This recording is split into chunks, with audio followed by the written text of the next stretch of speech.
स्वागत है आपका। मैं हूं गौरव वैश्य। न्यूज वॉच में हम एक बार फिर से आपका स्वागत कर रहे हैं। अपने इस खास प्रोग्राम में हम बात करते हैं उन खबरों की जो बनती है अखबारों की सुर्खियां। साथ ही हम विश्लेषण करते हैं उनमें से एक खबर का जो आम लोगों के सबसे ज्यादा नजदीक होती है, उन्हें सबसे ज्यादा प्रभावित करती है। तो चलिए आज के न्यूज वॉच की शुरुआत करते हैं।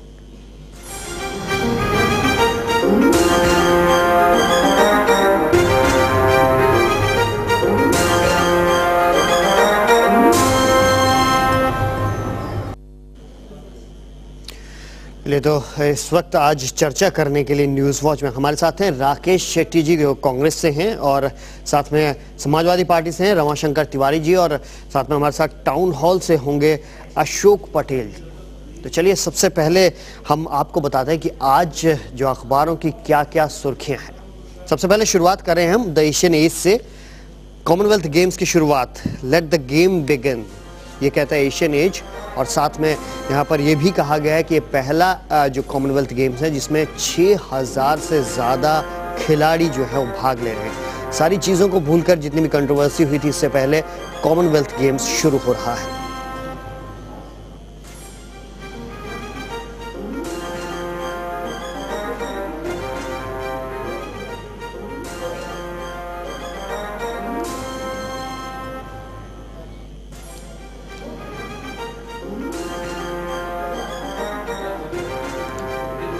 तो लेट द गेम बिगिन ये कहा है यहाँ पर एशियन एज ने। और यहाँ पर प्रिंस चार्ल्स भी दिख रहे हैं, और साथ में राष्ट्रपति प्रतिभा पाटिल हैं। प्रिंस चार्ल्स जो कि महारानी का पत्र लेकर आए हैं, और इस पत्र को पढ़ने के बाद राष्ट्रपति प्रतिभा देवी पाटिल जो हैं इस कॉमनवेल्थ गेम्स के उद्घाटन की यहाँ पर घोषणा करेंगी। एक्सप्रेस पे नज़र डालते हैं। एक्सप्रेस में भी यहाँ पर कॉमनवेल्थ गेम्स को यहाँ पर तरजीह दी गई है, और साथ में कश्मीर मुद्दे पर जो उमर अब्दुल्ला हैं वहाँ के मुख्यमंत्री, उनकी परेशानी भी बताई गई है। डीएनए संडे की हम बात कर रहे हैं। कॉमनवेल्थ गेम्स अगेन, यहाँ पर डीएनए में भी कॉमनवेल्थ गेम्स छाया हुआ है। तमाम कंट्रोवर्सी को छोड़कर अब यहाँ पर कॉमनवेल्थ गेम्स की शुरुआत हो रही है आज शाम से। तो एक काफ़ी महत्वपूर्ण खबर पूरे देश के लिए, और सारी निगाहें, मतलब पूरी दुनिया की निगाहें इस वक्त भारत पर होंगी, दिल्ली पर होंगी। सामना में भी यहाँ पर हम होंगे कामयाब। एक तरह से मनोबल बढ़ाने की कोशिश की गई है हमारे खिलाड़ियों की, क्योंकि अब नज़र उन पर ही होगी, क्योंकि जितने इंतजामात होने थे, जितनी कंट्रोवर्सी होनी थी वो हो गई। अब नज़र खिलाड़ियों पर होगी कि उनका प्रदर्शन कैसा रहता है। साथ में ये जो आप खबर देख रहे हैं, ये आपको प्रभावित करने वाली खबर है। राज्य सरकार की जो बसें हैं एसटी की, वो उसका किराया बढ़ रहा है। लोकमत फिर से वही कॉमनवेल्थ गेम्स, और यहाँ पर भी सामना की तरह तरजीह दी गई है बस का किराया जो बढ़ रहा है उसको।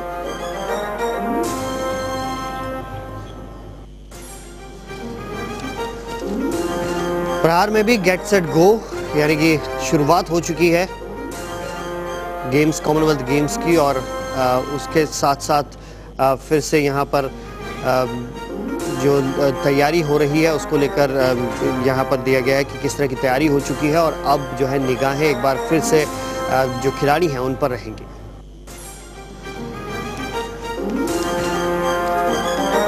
और अब बात करते हैं यहाँ पर नवभारत टाइम्स की। संडे नवभारत टाइम्स, एक अहम खबर, चाहिए एक सीईओ। क्या वाकई में मुंबई को सीईओ चाहिए? क्योंकि इस शहर में जितनी भी एजेंसियां हैं उनमें तालमेल का अभाव है, ये कह रहा है ये टाइम्स ऑफ इंडिया की, नवभारत टाइम्स की ये रिपोर्ट कह रही है।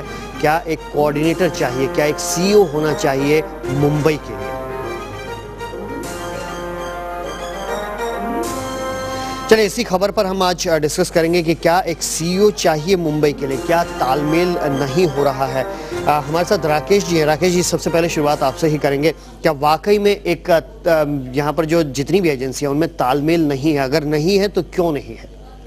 मुझे ऐसा लगता है कि जिस तरीके से लिखा है कि मुंबई को सीईओ चाहिए, कोऑर्डिनेशन तो आप सब रोजमर्रा की जिंदगी में देखते हैं कि कोऑर्डिनेशन नहीं है। बीएमसी, एमएमआरडीए, ये दो बॉडीज है।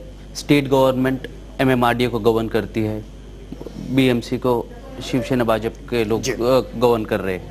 हो ऐसा रहा है कि कल उठ के सड़क की समस्या हो, कुछ भी हो, तो लोग जब विरोध करते हैं उस चीज़ का, एमएमआरडीए ये कहते हैं कि ये बीएमसी की है, बीएमसी कहती है हमारे पास नहीं है, ये एमएमआरडीए के। तो मुझे लगता है कि इस तरीके का सीईओ नहीं कहूँगा, बट एक बहुत अच्छा तालमेल डेवलप करना पड़ेगा ये दोनों एजेंसियों को, अगर मुंबई को बराबर से चलना है। जी बिल्कुल, मुंबई को बराबर से चलना है तो एजेंसियों के बीच तालमेल होना ही चाहिए। सबसे पहले मैं आपको बता दूं कि कौन कौन सी एजेंसी यहाँ पर काम कर रही है, और इस अखबार के मुताबिक किस किस तरह की यहाँ पर एजेंसियाँ। बीएमसी है, एमएमआरडीए है, कलेक्टर है, कलेक्टर के कुछ एरिया हैं, 2 एरिया हैं, 2 जिले हैं। एसआरए जो कि गरीबों के लिए काम करती है, पीडब्ल्यूडी है, एमएसआरडीसी है जो महाराष्ट्र राज्य सड़क विकास निगम है, वो उसमें भी कहीं ना कहीं तालमेल है। बेस्ट जो कि यहाँ पर बिजली भी मुहैया कराती है, परिवहन जो है वो भी है, रेलवे जो है खासतौर पर लाइफलाइन कही जाती है रेलवे, और मुंबई पोर्ट ट्रस्ट, ये कुछ एजेंसियां हैं जो कि जिनके ऊपर जिम्मा है यहाँ पर। रमाशंकर जी, आपको लगता है कि ये जिम्मेदारी निभा रहे हैं ये लोग? एक तो बात ये है, और दूसरी जो तालमेल की बात है, इतनी सारी एजेंसियां एक साथ काम कर रही हैं और उन्हें काम करना भी है, क्या ये जिम्मेदारी निभा रहे हैं? बिल्कुल नहीं जिम्मेदारी निभा रही हैं। बम्बई को बिल्कुल लूटने का काम कर रहे हैं दोनों पक्ष मिल करके।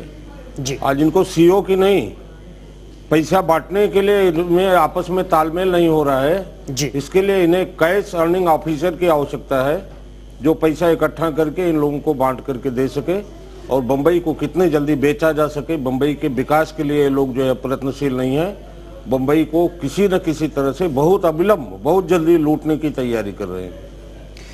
राकेश जी, कहीं ना कहीं आपको लगता नहीं कि सरकार की भी जिम्मेदारी है, जो राज्य सरकार है उसकी भी जिम्मेदारी है कि इतनी सारी एजेंसियां उसके मातहत काम कर रही हैं? एक मुंबई शहर जिसका पूरे देश में नहीं पूरे दुनिया में नाम है, उस शहर में अगर इतनी एजेंसियों की हालत ये है तो जाहिर है एक कोऑर्डिनेशन तो होना ही चाहिए बीच में, और इसके लिए राज्य सरकार को पहल करनी चाहिए। कोऑर्डिनेशन होना चाहिए, और राज्य सरकार ने पहल लिया है। अगर आप देखते हो जिस तरह से हमारे मुख्यमंत्री अशोक चौहान जी का काम चालू किया है, अभी आप ही के न्यूज चैनल में दिखा रहे 25 बस चल रहे हैं और ये सब चला रहे, तो बहुत सारे डेवलपमेंट हो रहे, तालमेल भी हो रहा है, ऐसी बात नहीं है। मगर कहीं ना कहीं चूक हो रही है बीएमसी, एमएमआरडीए या अधिकारियों से।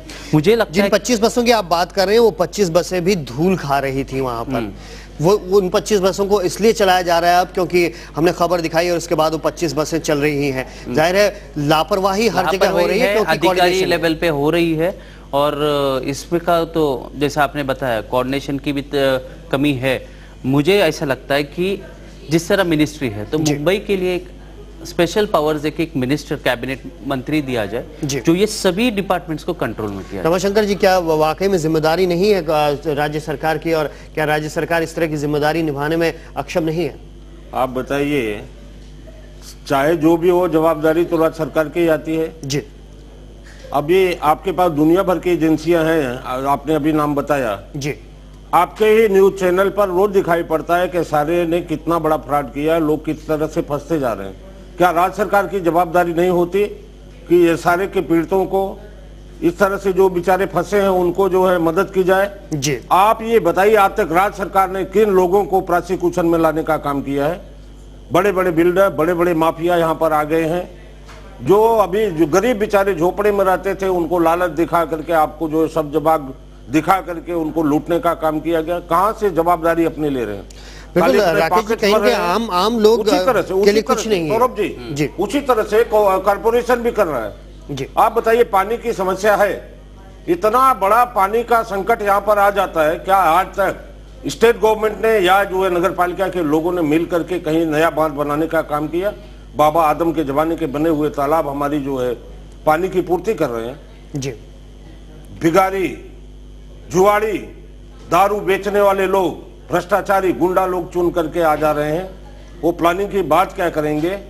आज जो है नैतिकता खो चुकी है बीजेपी, शिवसेना और बिल्कुल प्लानिंग कहीं ना कहीं खो चुकी है, और प्लानिंग का ये हिस्सा होना चाहिए था। खासतौर पर राज्य सरकार भी इसके लिए जिम्मेदार होनी चाहिए, क्योंकि अल्टीमेटली ये इस राज्य का